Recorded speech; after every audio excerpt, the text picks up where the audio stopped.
We're here at JA Finance Park for the first annual Women in Skilled Trades event.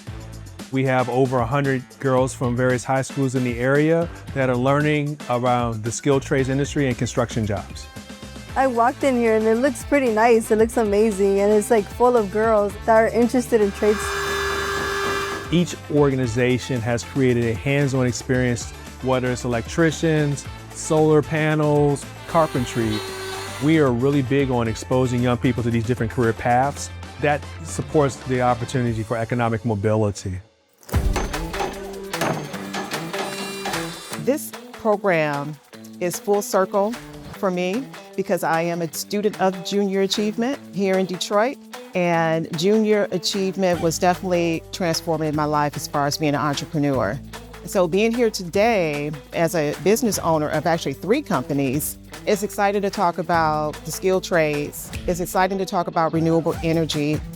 There are a ton of opportunities that are transferable. Upstairs, we did hammering, drilling.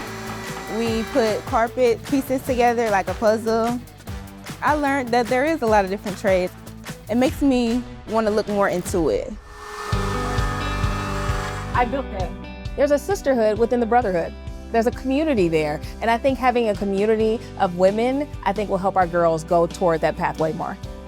Everybody is not going to take that college track.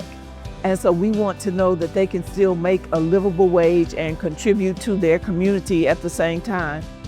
We need thousands and thousands of more people in the trades.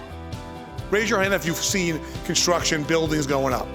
The reality is we're seeing more and more women on the job sites.